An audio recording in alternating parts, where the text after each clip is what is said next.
And I just have to say, I am in fourth quarter right now. I have been talking up a storm. I also had a cold. I was also screaming at my daughter's soccer game. So I am losing my voice. So I apologize that my voice is scratchy or annoying possibly to some people out there. But I'm just doing the best I can over here. Hi, welcome back to my channel. Hi, my name is Mel DeWeese, and today we are looking in the rearview mirror, looking at what has happened in this crazy year of 2025 and what exactly has happened this year. It just flew by. I don't know about you, but it flew on by. Just so much happened. And what we're going to be talking about is AI in HR, how much that has changed this year. We're going to be talking about companies planning for AI and what that looks like. This is not financial advice. I'm not a financial advisor. I'm not your insurance agent. This is not legal advice, medical advice, any kind of advice, really. This is just information that I found in my research when looking at 2025 in review and what others have observed and what has changed in 2025 to 2026. The dependent care FSA changes that happened in 2025 going and looking into 2026. Healthcare costs on the rise was a trend and is a continuing trend. Unemployment, forward looking, looking at unemployment from 2025 to 2026, and HR teams restructuring in 2025.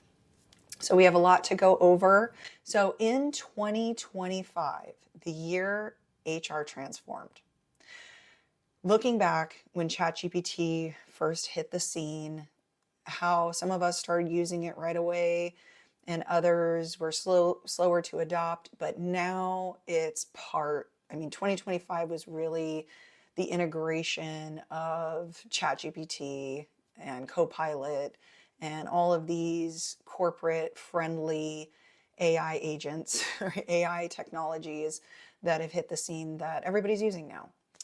21% of companies have already replaced jobs in 2025 with AI. 30% are planning to replace jobs in 2026 with AI.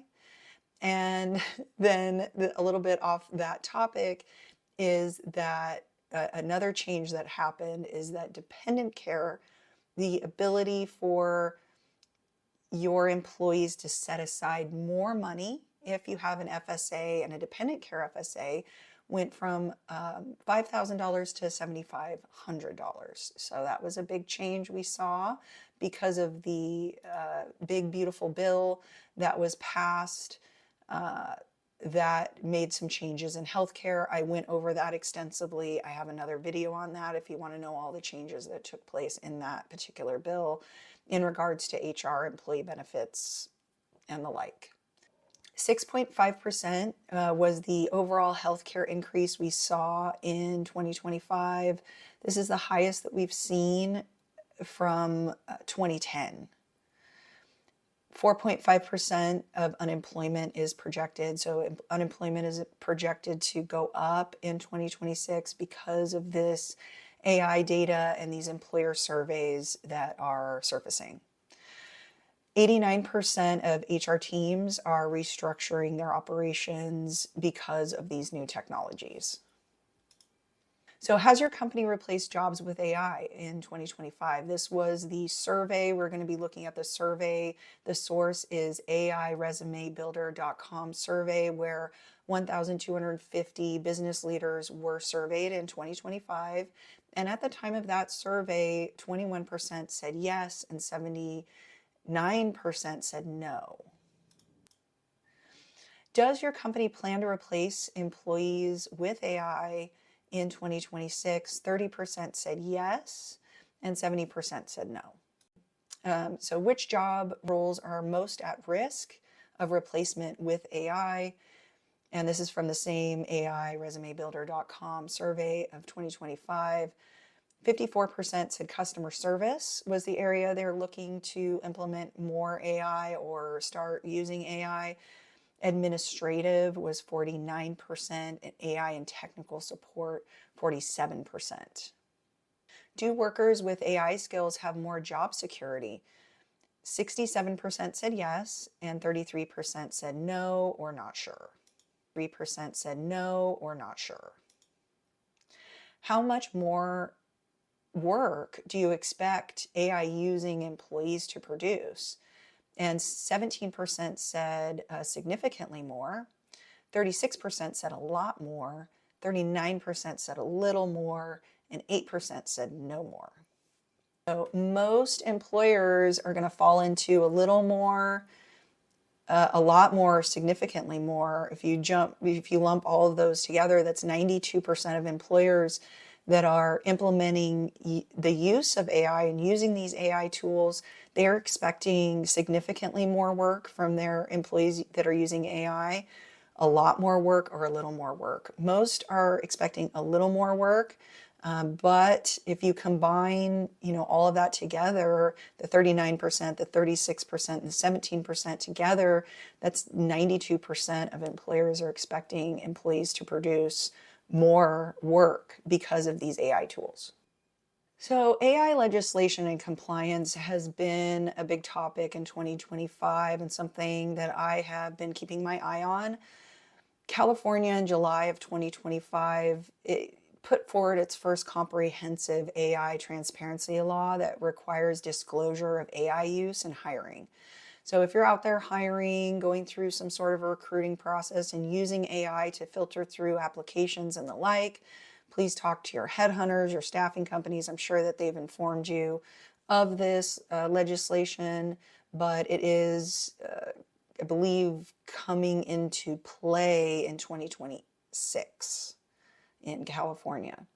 So in February of 2026, Colorado AI bias assessment requirements for employment decisions. So there is an assessment that is required for those employers that are using AI in their hiring process in Colorado. Illinois and Texas, January of 2026, expanded AI compliance and worker protection standards are getting implemented. 72% of workers felt pressured to use AI without sufficient training.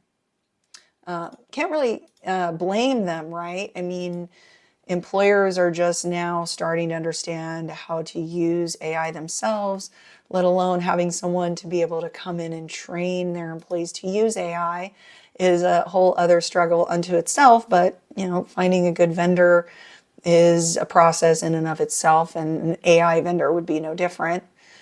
Majority FSA and HSA limit changes for 2025-2026. And I just have to say, I am in fourth quarter right now. I have been talking up a storm. I also had a cold. I was also screaming at my daughter's soccer game.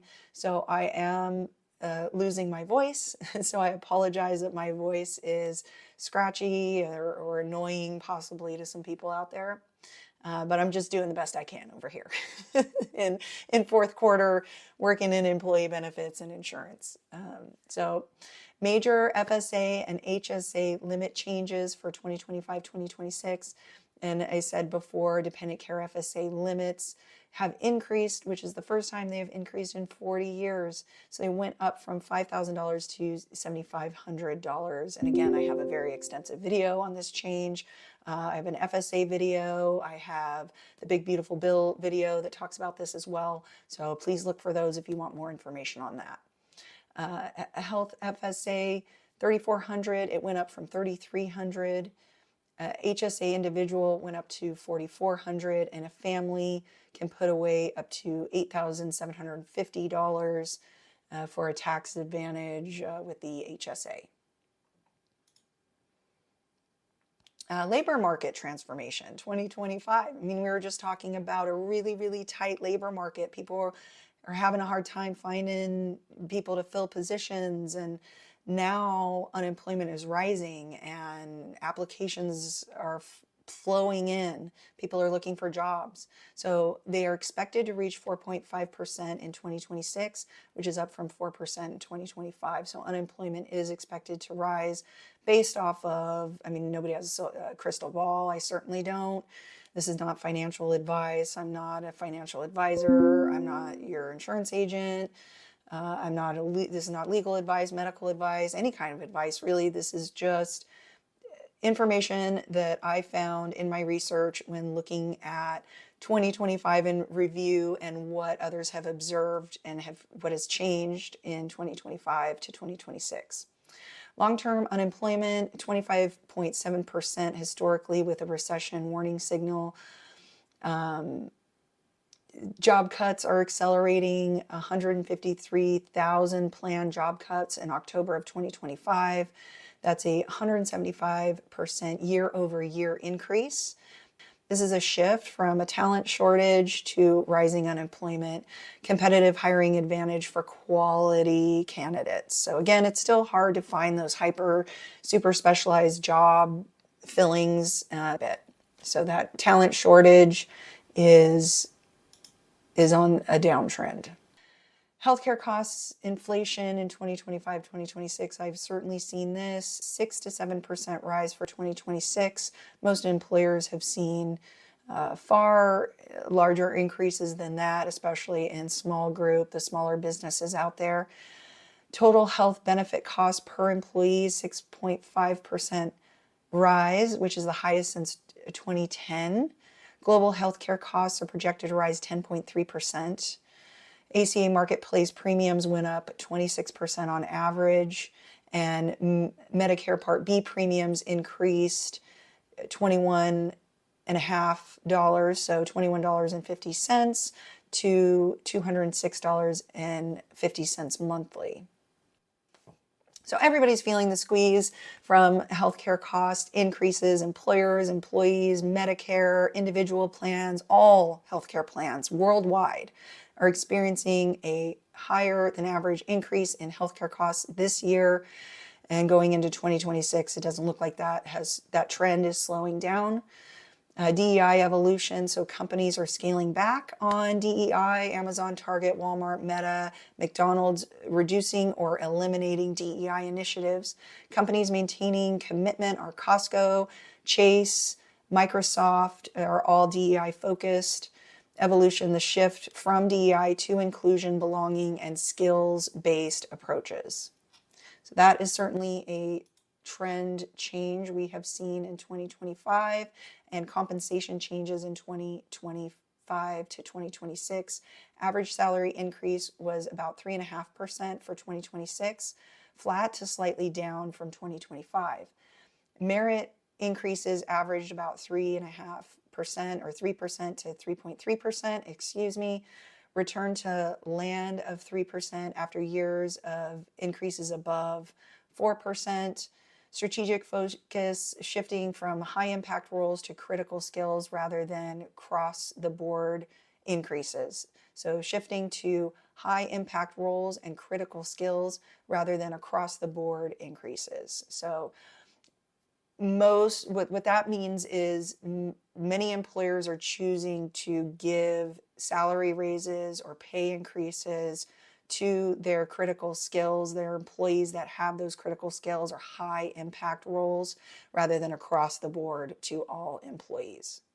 Social Security COLA, 2.8%, an average of $56 per month increase. Inflation versus COLA adjustment gap. So current inflation rate is 3%, exceeding COLA adjustment of just 2.8%. Retiree impact, the net benefits significantly reduced by Medicare increases. So Medicare is going up, and the retirees out there might be seeing an increase in their income. However, it's offset by these Medicare and healthcare cost increases. Result, real purchasing power declining for fixed income earners like retirees. Action required, cost of living adjustment, conversations needed with employees and retirees alike. Fringe benefit and government contractor standards.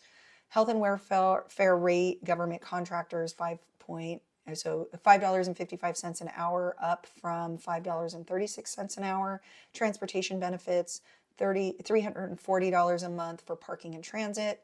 Benefits as a percentage of compensation, now nearly 30% of the total compensation. So when we look at total compensation, or looking at taxes paid on behalf of the employee, retirement benefits, employee benefits, costs in the bucket of total compensation. And when you look at that total pie, a slice of that pie, 30% of that is now 30% of the total compensation is benefits. So 30% of that pie is now just for benefits, outside of payroll and taxes and all those other categories. Benchmarking. Employers should target 28 to 35% of total compensation for full benefits package to meet government contract standards. So they're saying that this is can be a benchmark that employers can use, this 30% of total compensation. If you are a government contractor, looking at your total compensation and figuring out if your employees in fact do fall into that 28 to 35% cost on benefits compared to the total compensation.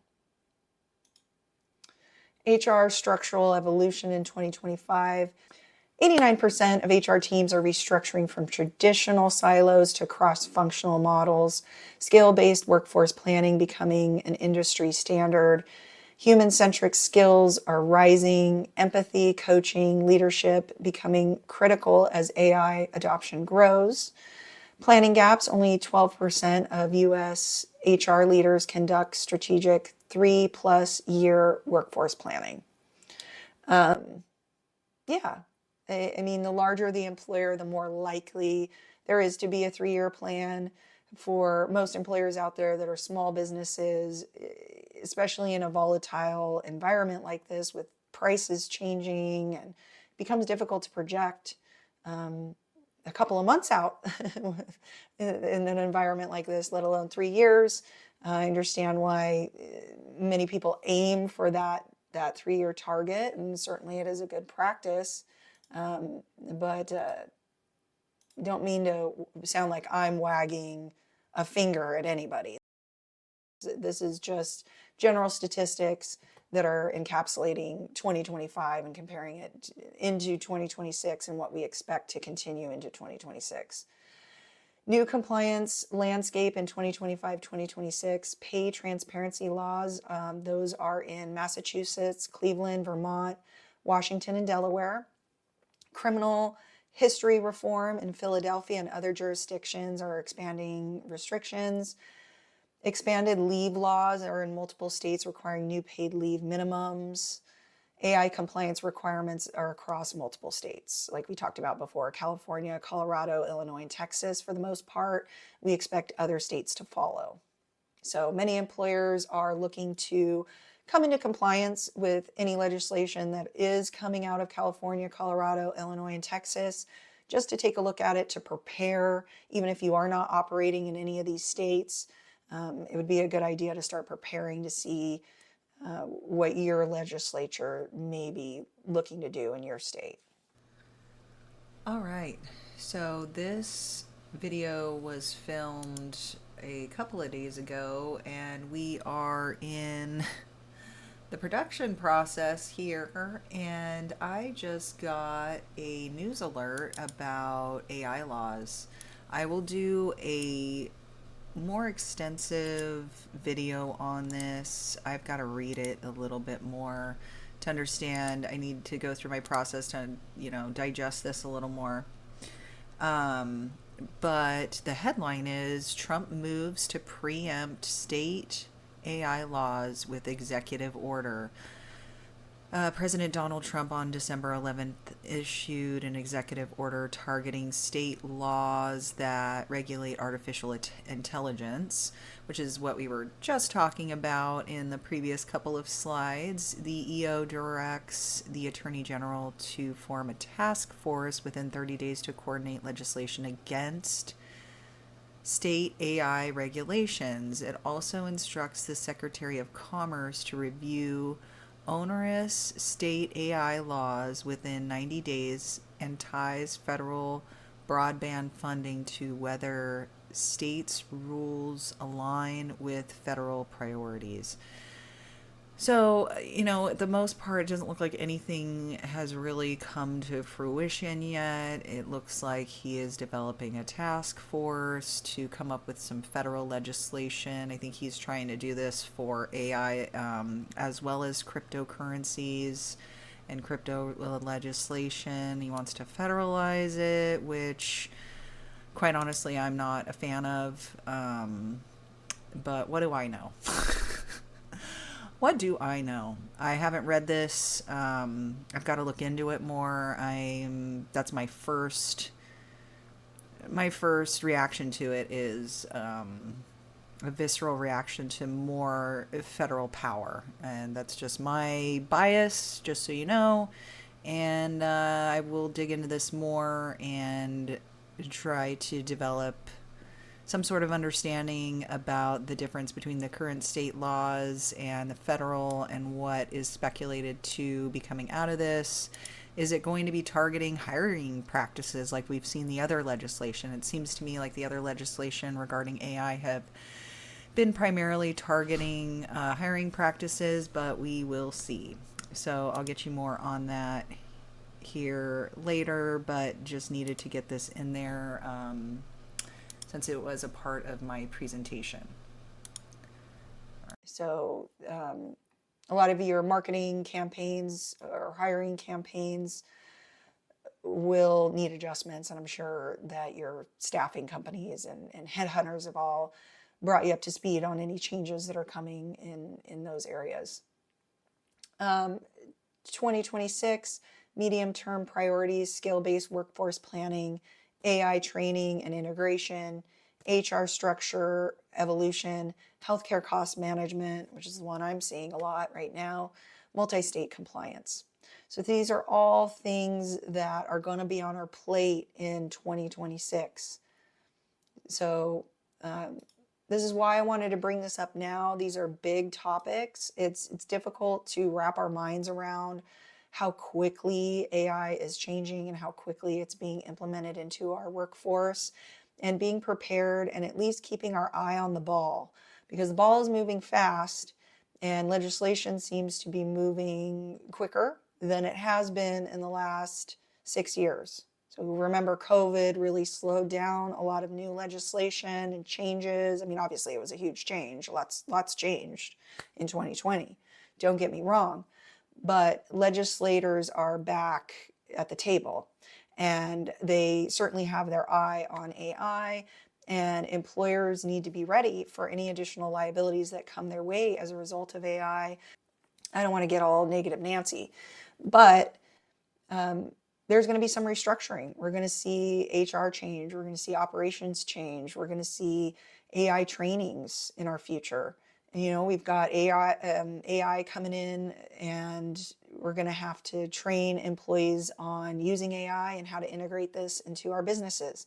We're going to have to focus on skill-based workforce and holding on to those highly skilled employees, and aligning the cost of maintaining those employees and also keeping the lights on, and any changes in inflation and HR restructuring, administrative restructuring, healthcare cost changes. I see so many employers making changes to their employee benefits right now and looking at changes in 2026, 2027, just because costs have gone up so much.